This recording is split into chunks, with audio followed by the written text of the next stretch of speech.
সাত কলেজের জন্য স্বতন্ত্র বিশ্ববিদ্যালয়ের রূপরেখা ঘোষণা সহ ৬ দফা দাবিতে ৪ ঘন্টার আলটিমেটাম দিয়েছে সংশ্লিষ্ট প্রতিষ্ঠানের শিক্ষার্থীরা। বিকেল ৪টার মধ্যে দাবি না মানলে কঠোর কর্মসূচির হুঁশিয়ারিও দিয়েছেন তারা। গতকাল রাতের উদ্ভূত পরিস্থিতির কারণে সোমবার ঢাকা কলেজের শহীদ মিনারের সামনে আয়োজিত সংবাদ সম্মেলনে এই কর্মসূচি ঘোষণা করা হয়।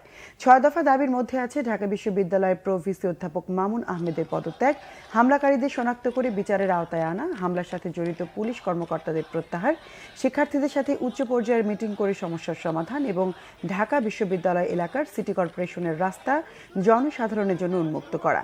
একই সাথে জনদুর্ভোগ এড়াতে পূর্ব ঘোষিত ব্লকেট কর্মসূচি আপাতত স্থগিত রেখেছে ৭ কলেজের শিক্ষার্থীরা।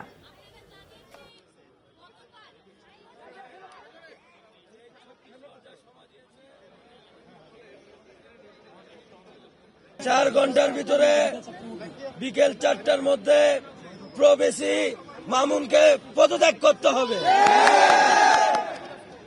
আর এই আমাদের ঢাকা কলেজের শিক্ষার্থী রাকিবের উপরে যেভাবে নির্মম, যেই ফ্যাসিস্ট আওয়ামী লীগের আমলে পুলিশ যেভাবে হামলা করত, ঠিক সেম কায়দায় হামলা হয়েছে। আগামী ৪ ঘন্টার ভিতরে এই হামলাকারীদেরকে শনাক্ত করে বিচারের আওতায় আনতে হবে। যদি না নেয় ৪ ঘন্টা পরে Dhaka college, Titumir college, ৭ college সহ আমরা কঠোর কর্মসূচি দিতে বাধ্য হব।